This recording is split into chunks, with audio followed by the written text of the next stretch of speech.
So there is truly a talk behind this, I swear. Any students of religious science or science of mind out there? Anyone ever read Ernest Holmes? Okay. Well, he's responsible for me being here, among other people and things. There are many references in the teaching that gives rise to this spiritual center that were not superstitious. So that's why I got excited about the idea of sharing this with you today. So we're not superstitious. But when we say that, when we say, well, I'm not superstitious, but a black cat just crossed my trail, that but indicates that we are not really quite sure. We're not that sure. Interesting thing about what superstition is, by the way. In the dictionary, when I looked up the definition of superstition, one of the citations, I think it was the second one, this would be Merriam-Webster online, by the way. What it says, it's got this list. I'll do it from your left to right. This list says that among those who are considered superstitious would be those espousing to spirituality, New Age, astrology, self-help, and alternative belief systems. And the funny part is that the rest of the definition also says that one of the primary characteristics of superstition is ignorance of natural laws.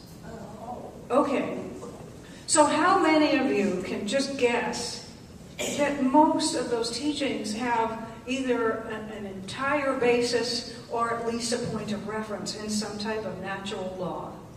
The relationships between things in nature and how they affect us and how we affect them and so on. So I just had to have my moment, and say how superstitious of them to list all of that in there. It was a blatant generalization, ignorant of the fact that many of those things are based on the study and understanding and application of natural law. And that's the case with what we do here.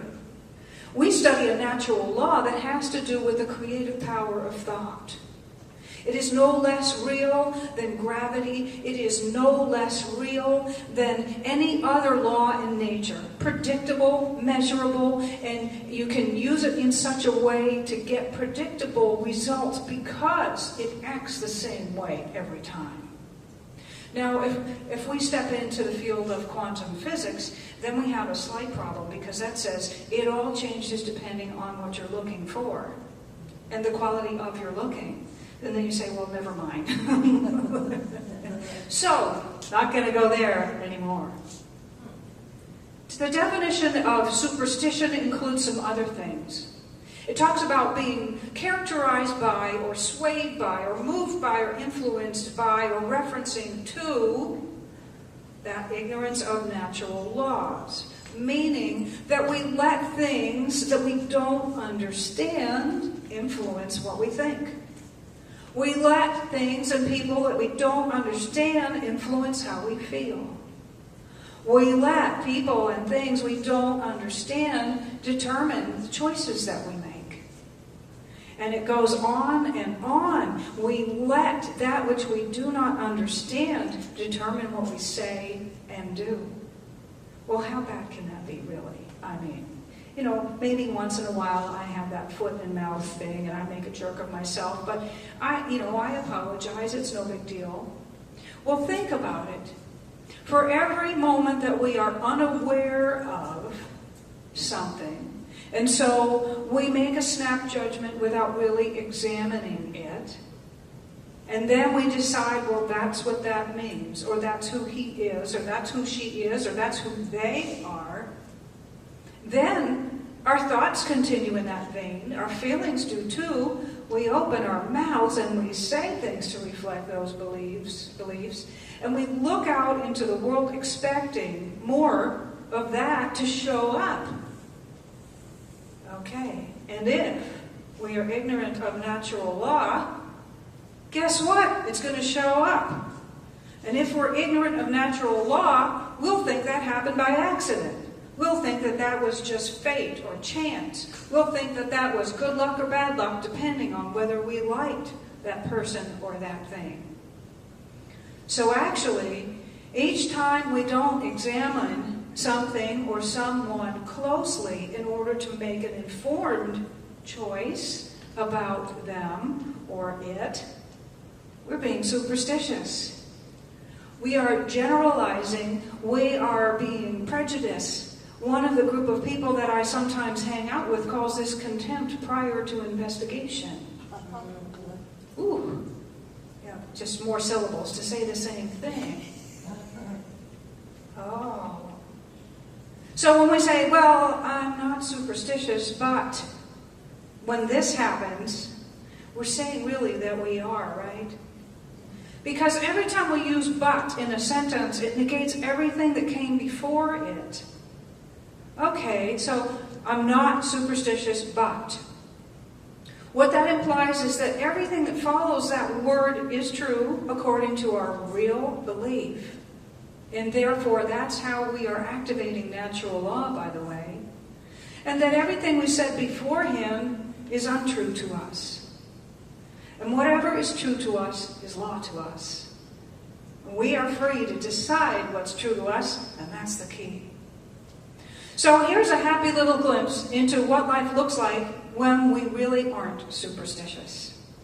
What happens when we're living in a life free from that is that we focus on and relate to and are swayed by, our lives and our personalities are characterized by, okay, those same words, by an awareness and an understanding, a knowledge of universal law, of natural law, of how it operates. Things like victimhood and chance disappear. Things like good luck and bad luck disappear. And what replaces them is a sense of surety and clarity and personal power and peace within and without. That's a glimpse of what life is like when we overcome superstition. Now this word but indicates doubt. This word but says, it really says, I want to be free from superstition. However, I have my doubts.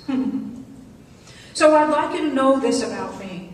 I'd really like to be someone who isn't superstitious. I'd really like to come from a sure place of centeredness. However, I have my doubts. And I'm here to tell you that the way to resolve those doubts is simply to understand how natural law works. I find that reference in that one particular online dictionary also amusing, because how many of us these days are walking around reading Lynn McTaggart and Greg Braden and Deepak Chopra and I can't even name them all. Some of us just have to watch the documentaries and the videos over and over again and take notes. I tried to read the Tao of Physics. We did a study group, and after week 3 we said, let's just talk about something else. I tried to teach it once, and that was that. Never mind. However, we have access to this information in ways that are so great. They're greater than they've ever been. The other thing about superstition, not just that it implies good luck and bad luck, that when you walk under a ladder, this happens. When you see a cracked mirror, that happens. When you open your umbrella indoors, this happens, and so on and so on. And I have to carry my lucky rabbit's foot or else whatever. There's another thing that's really wonderful about all of this. And that's that we have information we didn't have before. And so we can look back on these myths and these legends with new eyes. Think about it. Every time there was an incident, something took place, the people who experienced it or the person who experienced it told the story to his or her other people. And they said, okay, let's keep retelling the story till we got it down. and we'll pass it on. So everybody will know if they encounter one of those, what to do and what not to do. And it was a way at the time to avoid harm. However, the context was totally lost, certainly over hundreds and thousands of years for sure. Now, I love Joseph Campbell, and I love exploring myth. There's absolutely every bit of admiration for me in that study. And I also know that if I believe in something like a lucky rabbit's foot, and I don't understand the context from which it came, if I believe in something like, if I walk under a ladder, this will happen to me, and I don't understand the context from which it came, probably that belief is going to limit me. What I really want to do is to look with fresh eyes so that I can see the real meaning of it. Every one of those stories still has a story to tell. It still has a valuable insight to give to us. The thing is looking with new eyes. The new eyes are the ones that we have now. We can go into Barnes & Noble. We can go into a local bookstore. We can go online and we can learn about these natural laws. We can learn why it is and how it is that what we think about and what we focus upon expands, and that we look for is actually what we're looking with, and that determines what comes to us, because there are so many different levels of perceiving and experiencing. We have the opportunity to know that now. So what that means for us today is that we have the opportunity to resolve that doubt. We have the opportunity to get rid of that but, or to get our buts out of the way, to get our doubts and fears gone. And then all we have is that first half of the statement, which is who we desire to be. I could say, I desire to be free from superstition. So I'm going to have to examine my prejudices. I'm going to have to examine my belief in luck and chance. I'm going to have to increase my understanding of how things really work. And then I can use those things on purpose, in confidence, and have the life I've always dreamed of. The whole theme for October has been opening to grandeur. And we have funny phrases in our culture. We talk about people who have delusions of grandeur and are displaying so much magical thinking that we think we should keep them somewhere special and different. But something is shifting. The tables are turning. Because, actually, here's another part of the definition, by the way. Superstition was considered irrational, devoid of reason. It turns out that through science and study, ancient and new thought and wisdom, we have discovered the sensibility and the rationality and the good sense of recognizing the link between what we think and what we feel and what we say and claim with our word and what we focus upon and what shows up in our lives. Our connection is undeniable. So actually, there's a lot of rationale there. There's a lot of wisdom in that, and a lot of sensibility. So I invite you, as you go out from here, to reconsider whether you're still harboring even some unexamined ideas about anyone or anything. Not really just about superstition. No, this was an opportunity to look at everything. Is there a type of food I've never tried because I believed for my entire life that I would never enjoy it? Is there a type of person I've never known because I believed my whole life I wouldn't understand them or they wouldn't understand me? Is there a place on this planet I've never been or a thing I've never done because I believed it wasn't possible for me? Do you see all the doors that are really opening up there?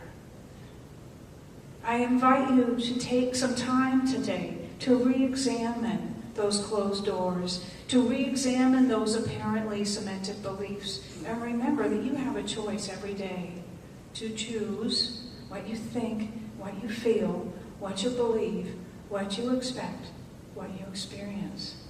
And in so doing, you will not only resolve the conflict within yourself, between parts of yourself, but you'll be part of the resolution of that same appearance on the outside that is our collective life on the planet.